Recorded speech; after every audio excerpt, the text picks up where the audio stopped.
Bienvenidos a nuestro podcast La Biblia en un año, el cual hace parte de nuestro espacio Luz que ilumina mi camino. Y este año estamos ejercitándonos para la eternidad. Hoy estamos en el episodio 92. ¡Wow! Ya llevamos más de 3 meses con la Biblia en un año. ¡Qué bendición para la gloria de Dios! Y el título de hoy es Tu herencia. La exposición floral de Chelsea es la más famosa del Reino Unido, quizás del mundo entero, y atrae visitantes de todos los continentes.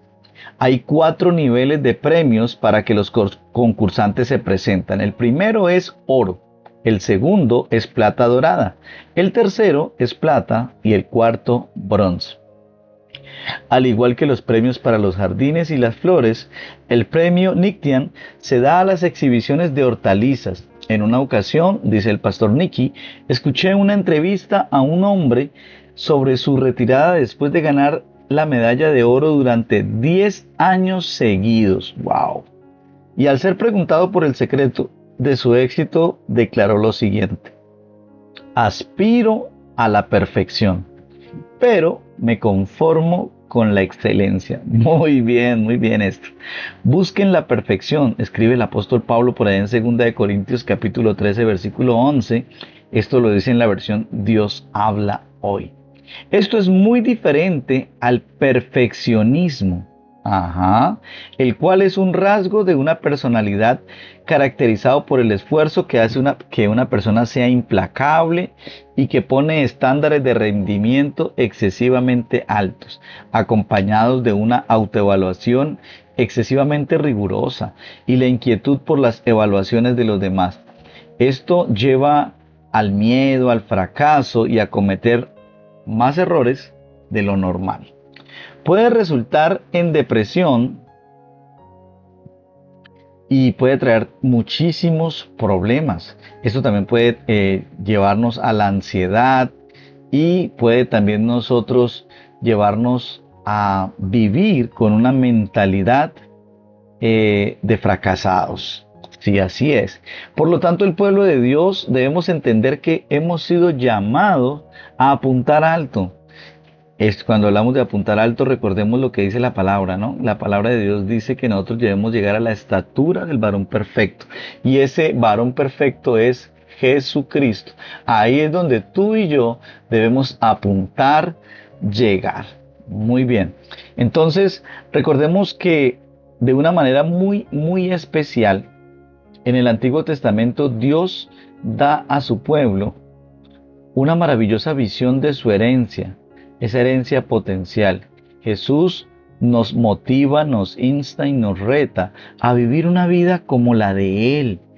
El hecho de que seamos seres humanos falibles, es decir, que fallamos, que nunca tienen el éxito al completo, no debe detenernos a la hora de apuntar alto. ¿Sí? El hecho de que fallemos, el hecho de que seamos personas con errores, no debe ser un obstáculo para que apuntemos al ser como nuestro Señor Jesucristo. Así es. Bueno, y ahora quiero invitarte de una manera especial para que hagamos una lectura de la palabra. Quiero invitarte para que hagamos una lectura de la palabra, y esta lectura de la palabra la podemos encontrar en Proverbios. Proverbios capítulo 8. Quiero invitarte para que veamos Proverbios capítulo 8 y lo vamos a leer desde el 22 hasta el 31. Recordemos que lo estamos leyendo en la Nueva Traducción Viviente. Esta es la versión que estamos leyendo en el 2026. El Señor me formó desde el comienzo, antes de crear cualquier otra cosa. Fui nombrada desde la eternidad en el principio mismo, antes de que existiera la tierra.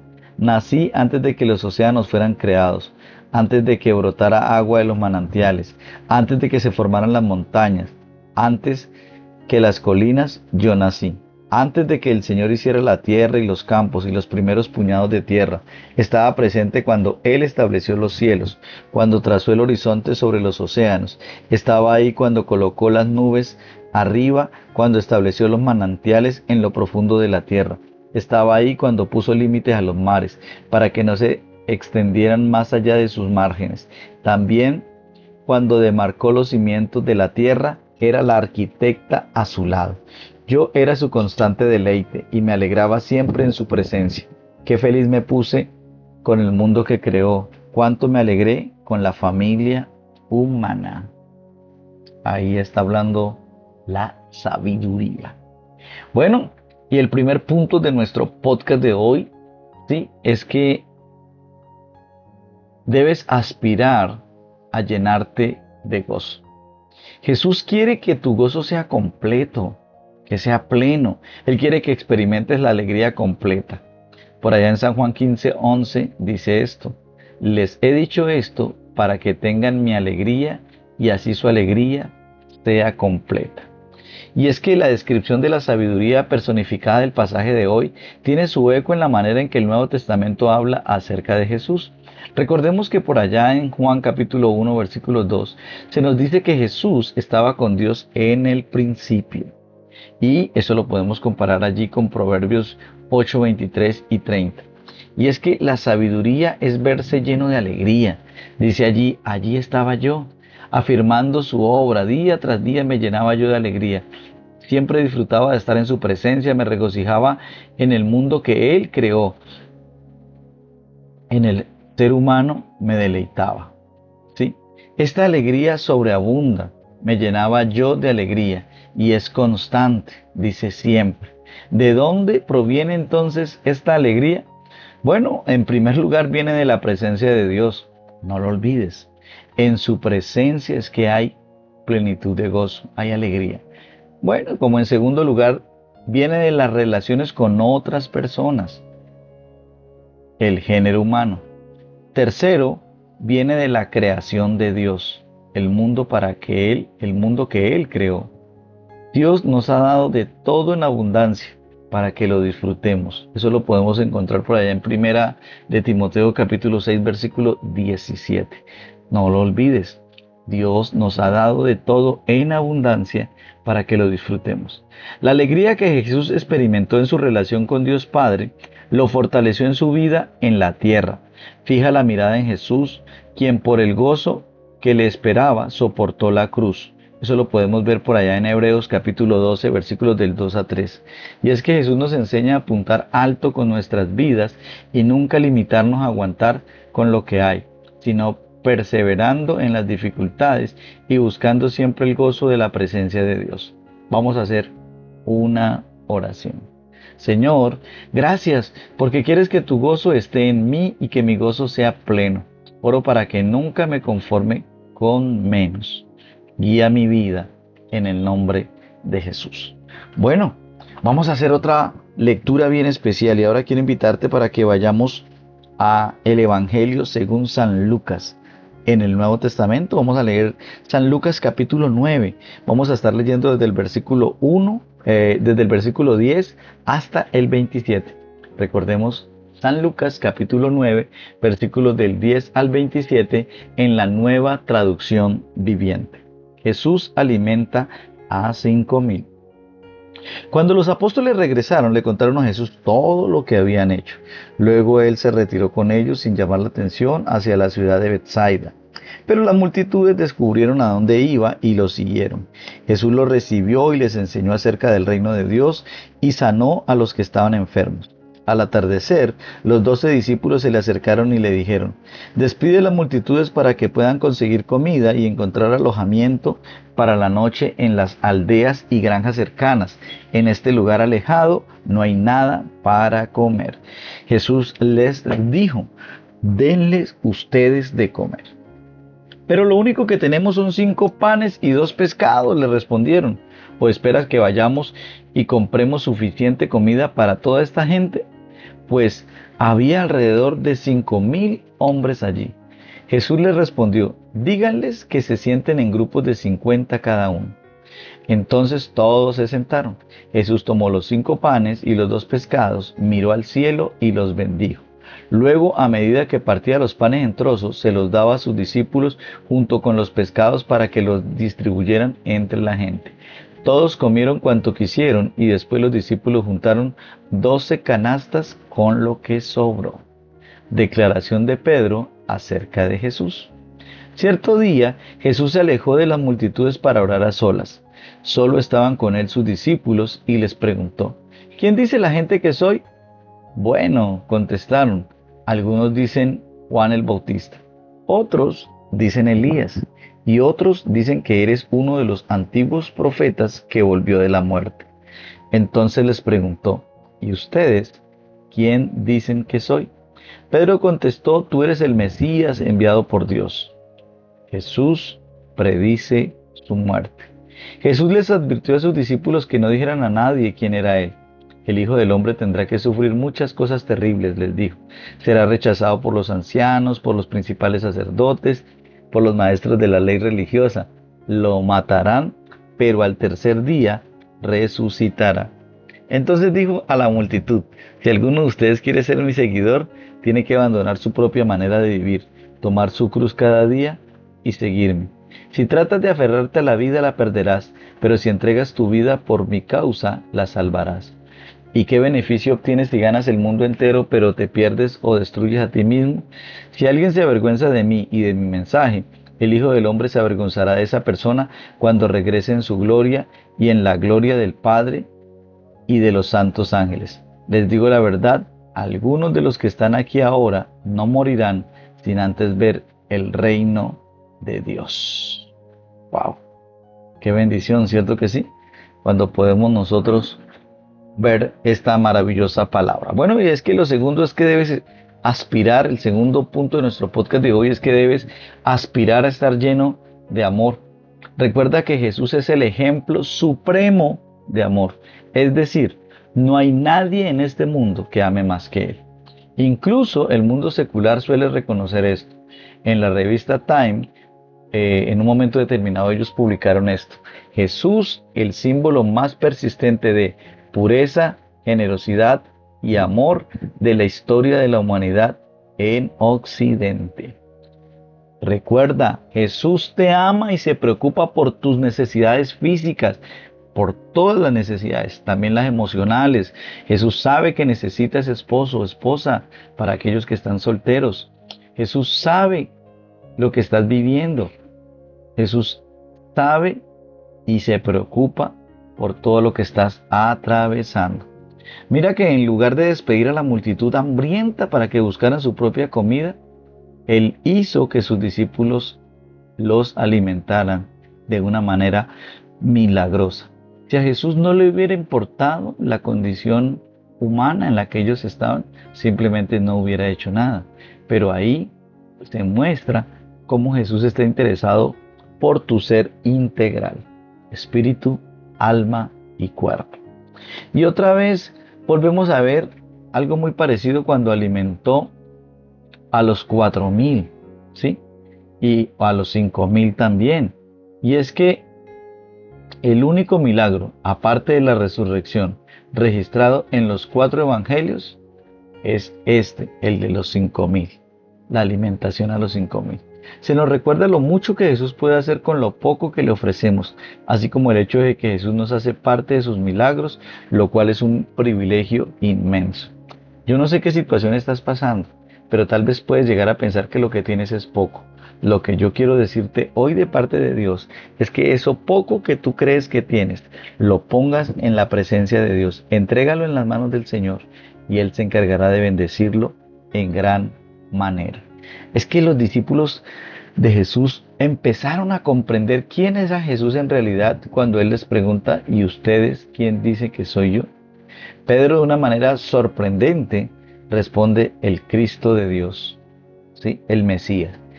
Jesús empieza a explicarles a los discípulos su muerte, que es el mayor acto de amor en la humanidad, en toda la historia. Y obviamente también muestra acerca de la resurrección. Y es que Jesús te llama a aspirar a 3 cosas, las cuales comprenden conjuntamente el amor por los demás y el amor por Jesús. La primera es negar el pecado. Y es que el pecado es lo opuesto al amor. Lo que hay detrás de la palabra pecado es la palabra yo. Jesús dijo que aquellos que quisieran seguirlo tendrían que negarse a sí mismos. Pues puede que Dios te pida sacrificar esto o lo otro en tu vida, pero la única cosa que se nos va a pedir dejar a todos nosotros es el pecado. Ya no vivas más en pecado, por favor. Abandona la fornicación, abandona el adulterio, abandona hoy el cigarrillo, abandona hoy todo eso que te está envolviendo, abandona el licor, abandona las drogas, ya no más, ya no vivas más en pecado. Suelta eso en el nombre de Jesús. El reto del amor cada día requiere de pequeños actos de abnegación.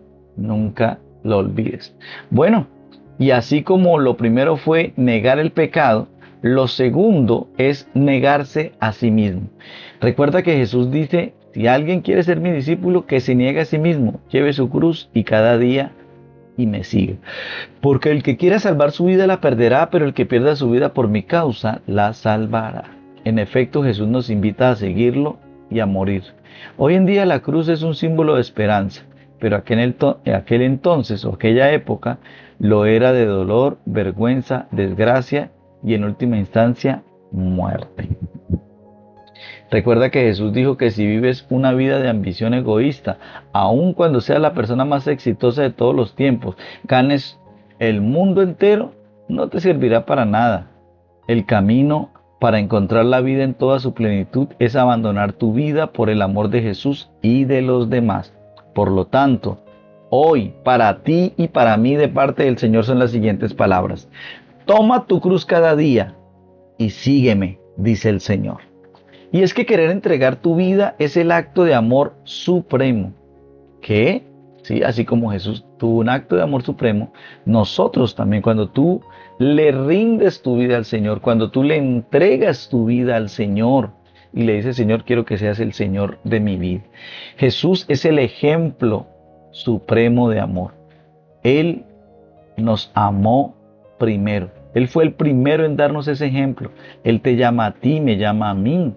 ¿A qué? A que podamos seguir su ejemplo, diciéndonos que nos aferremos firmemente a Él, conformándonos totalmente con su ejemplo en la vida y si es necesario, pues en la muerte. Número 3. Dejar el secretismo. Jesús afirmó que si alguien se avergüenza de mí y de mis palabras, el Hijo del Hombre se avergonzará de él cuando venga en su gloria y en la gloria del Padre y de los santos ángeles. Así es, si amas a Jesús, no te avergüences de Él. A veces, incluso pronunciar su nombre con nuestros labios supone un desafío. No te avergüences de sus enseñanzas, sus palabras. Si quieres que Jesús esté orgulloso de ti, tienes que estar orgulloso de Él. Si amas a la gente, querrás que todos conozcan al Señor Jesús. Aleluya. Hablando por mí, dice el pastor Nicky, sé que muchas veces me quedo corto en esas áreas, pero el hecho de que nuestras vidas estén muy lejos de la perfección no debería impedir que aspiráramos a apuntar alto. Tiene toda la razón, pastor Nicky. Bueno, vamos a hacer una oración. Señor, ayúdame a apuntar alto. Ayúdame hoy a negarme a mí mismo, a tomar mi cruz y a seguirte. Que nunca me avergüence de ti o de tus palabras y que proclame con valentía la buena noticia de tu muerte y resurrección por nosotros. Así es. Bueno, y ahora quiero invitarte a una tercera lectura ya. Ya vamos a volver nuevamente al Antiguo Testamento, pero esta vez vamos a leer Números capítulo 33. Vamos a leer Números 33, todo el capítulo, y el 34 desde el verso 1 hasta el verso 29. Recordemos que estamos leyendo la Nueva Traducción Viviente. Números 33. Recorrido de Israel. Esta es la ruta que los israelitas siguieron cuando salieron de Egipto bajo el liderazgo de Moisés y de Aarón. Por orden del Señor, Moisés guardó un registro escrito del avance. Estas son las etapas de la marcha identificadas por los diferentes lugares donde se detuvieron en la ruta. Salieron de la ciudad de Ramsés a comienzo de la primavera, el día 15 del primer mes, por la mañana, después de la primera celebración de la Pascua. El pueblo de Israel marchó desafiante a la vista de todos los egipcios. Mientras tanto los egipcios enterraban a todos sus primeros hijos varones, a los que el Señor había matado la noche anterior. Esa noche el Señor derrotó a los dioses de Egipto con grandes actos de juicio. Después de dejar Ramsés, los israelitas armaron el campamento en Sucot. Luego partieron de Sucot y acamparon en Etam, en los límites del desierto. Partieron de Etam y retrocedieron hacia Pihat Harijot, frente a Baal Zephón, y acamparon cerca de Migdol. Partieron de Pihairot y cruzaron el Mar Rojo para internarse en el desierto. Luego viajaron 3 días por el desierto de Tan y acamparon en Mara. Partieron de Mara y acamparon en Elim, donde había 12 fuentes de agua y 70 palmeras. Partieron de Elim y acamparon al lado del Mar Rojo. Partieron del Mar Rojo y acamparon en el desierto de Sin. Partieron del desierto de Sin y acamparon en Dofca. Partieron de Dofca y acamparon en Alus.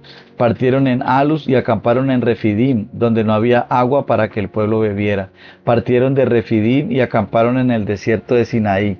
Partieron del desierto del Sinaí y acamparon en Kibrot Hataba. Partieron de Kibrot Hataba y acamparon en Haserot. Partieron en Haserot y acamparon en Ritma. Partieron en Ritma y acamparon en Rimón Fares. Partieron de Rimón Fares y acamparon en Libna. Partieron en Libna y acamparon en Risa. Partieron de Risa y acamparon en Seelata. Partieron de Seelata y acamparon en el monte Sefer. Partieron del monte Sefer y acamparon en Arada. Partieron de Arada y acamparon en Maselot.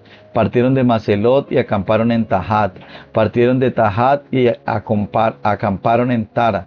Partieron de Tara y acamparon en Mitka. Partieron de Mitka y acamparon en Hatzmona. Partieron de Hatzmona y acamparon en Maserot. Partieron de Moserot y acamparon en Benejacán. Partieron de Benejacán y acamparon en Or Hakidat. Y partieron de Hor Hagdidak y acamparon en Jotbata. Partieron de Jotbata y acamparon en Abrona. Partieron de Abrona y acamparon en Esión Geber.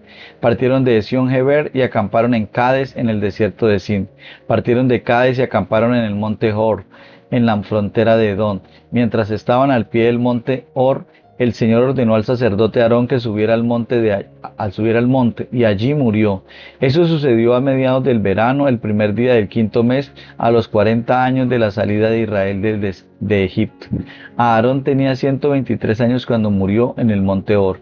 En esa ocasión, el rey cananeo Arad, que vivía en el Negev, en la tierra de Canaán, oyó que el pueblo de Israel se acercaba a su tierra. Mientras tanto, los israelitas dejaron el monte Hor y acamparon en Salmona. Partieron de Salmona y acamparon en Punón. Partieron de Punón y acamparon en Jobot. Partieron de Jobot y acamparon en Laijet Habarahim, en la frontera de Moab. Partieron de Laijet Habarahim y acamparon en Digdok Gat. Partieron de Digdok Gat y acamparon en Almón Diblataín. Partieron de Almón Diblataín y acamparon en las montañas al oriente del río, cerca del monte Nebo. Partieron en las montañas al oriente del río y acamparon en las montañas de Moab, junto al río Jordán, frente a Jericó. Acamparon a lo largo del río Jordán, desde Bet Simot hasta los prados de las acacias en las llanuras de Moab. Mientras acampaban cerca del río Jordán en las llanuras de Moab, frente a Jericó, el Señor dijo a Moisés: da las siguientes instrucciones al pueblo de Israel: cuando crucen el río Jordán a la tierra de Canaán, expulsen a todos los que viven allí, destruyan todas las imágenes talladas y fundidas, derriben todos sus santuarios paganos, tomen posesión de la tierra y establezcanse allí, porque a ustedes se las he dado para que la ocupen. Repartan la tierra entre los clanes por sorteo sagrado en proporción a su tamaño. A los clanes más grandes se les entregará una porción más grande de la tierra, y a los clanes más pequeños una porción menor. La decisión del sorteo sagrado es definitiva. De esta manera se hará la repartición de las porciones de tierra entre sus tribus patriarcales. Sin embargo, si no expulsan a los habitantes de la tierra, los que se queden serán como astillas en sus ojos y espinas en sus costados. Los acosarán en la tierra que habitan, y yo haré con ustedes lo mismo que había pensado hacer con ellos. Números capítulo 34. Límites del país. Entonces el Señor le dijo a Moisés: da las siguientes instrucciones a los israelitas cuando entren en la tierra de Canaán, la cual les doy como su preciada posesión. Estos serán los límites.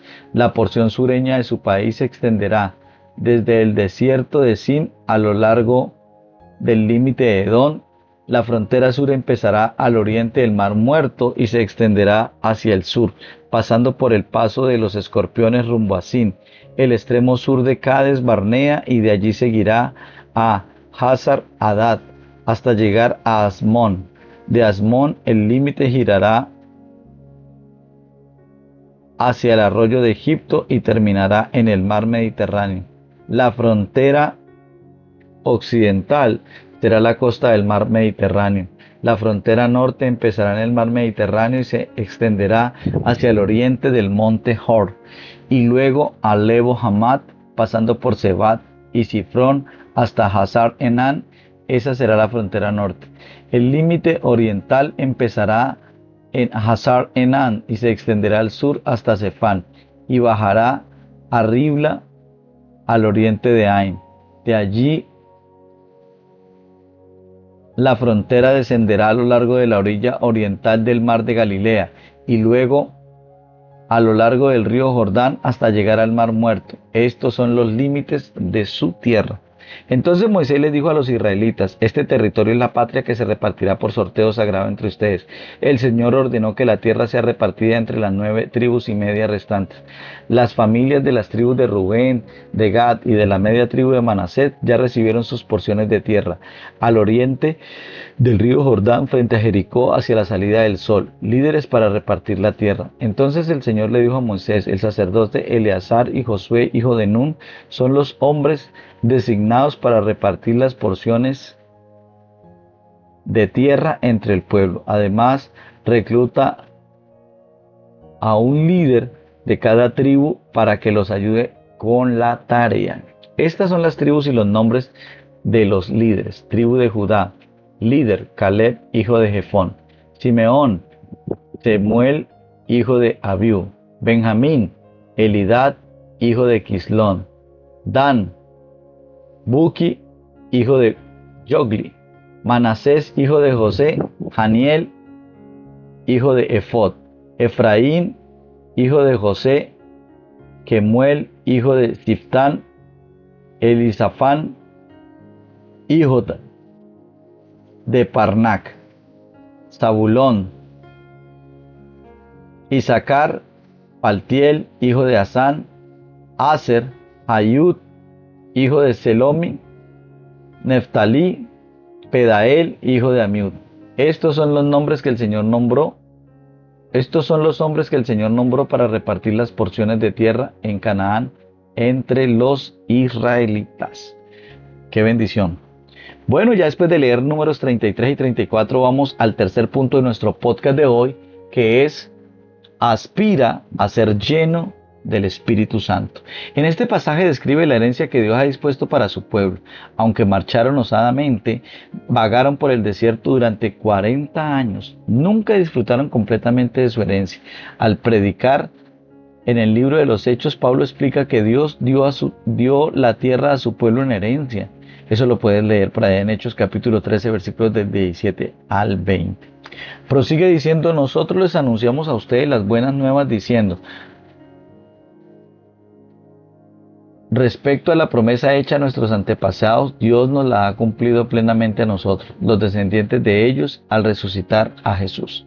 La promesa de Dios de dar a su pueblo la tierra de Canaán siempre tuvo mayor alcance que el de simplemente darles una buena tierra en propiedad. Era una promesa de progreso, y de medida que el pueblo disfrutaba de una relación con Dios bajo la seguridad de la protección de Dios en el lugar prometido por Él. Esto apunta hacia el concepto del Nuevo Testamento de reino de Dios.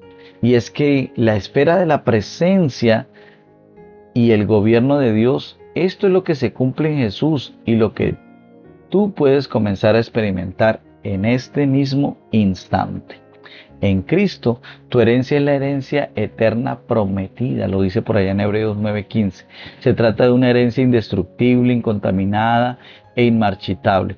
Tal herencia está reservada para el cielo para ustedes. Eso lo puedes leer por allá en Primera de Pedro capítulo 1 versículo 4. No solo tenemos esta herencia para aspirar a ella en el futuro, también puedes experimentar parte de esta herencia ahora. Cuando oyeron el mensaje de la verdad, el evangelio que les trajo la salvación y lo creyeron, fueron marcados con el sello que es el Espíritu Santo prometido. Él garantiza nuestra herencia. Eso lo puedes leer por allá en Efesios capítulo 1, versículos del 13 hasta el 14. Y es que la palabra griega para depósito, arabón, significa pago por adelantado. Dicho de otro modo, por medio del Espíritu Santo y aquí y ahora experimentas una degustación de lo que será esa herencia. Al vivir en el Espíritu, tu vida será cambiada para producir un fruto de amor, alegría, paz, paciencia, amabilidad, bondad, fidelidad. Eso lo encuentras en Gálatas capítulo 5, versículo 22. Por lo tanto, no te conformes con quedarte en el segundo puesto. Siempre aspira a llenarte del Espíritu Santo de Dios. Vamos a orar. Señor, ayúdanos para que a través de tu Santo Espíritu podamos ser inflexibles con nuestro pecado, para que no permitamos que nada se convierta en astillas en los ojos y espinas en los costados. Ayúdame a nunca conformarme con el segundo puesto, sino a aspirar a lo más alto, confortado y cambiado por tu Santo Espíritu. Bueno, mis amados, vamos a leer entonces el comentario que hace la pastora Pippa Gamble. Ella se basa en Números capítulo 33 y dice: los israelitas se movían constantemente. Aunque sea sacar de contexto este pasaje, me recuerda que a Focus, dice la pastora, el campamento festival anual de nuestra iglesia.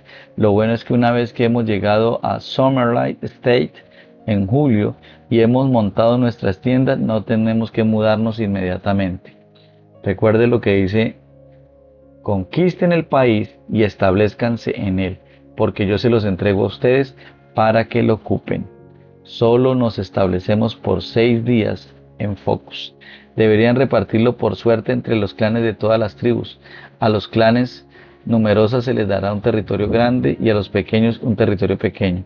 Si el pueblo de Dios pudo vivir en tiendas durante 40 años, yo tendría que ser capaz de usarlo una semana. Va a ser espectacular. No se permiten las quejas. Así es, pastora Pippa. Bueno, recordemos que este devocional es escrito por el pastor Nicky Gamble de la iglesia HTB en Londres, Inglaterra. Y quien edita este podcast a través de la lectura y quien lo leyó el día de hoy y participó activamente fue su amigo y servidor Luis Alfonso González. Bendiciones.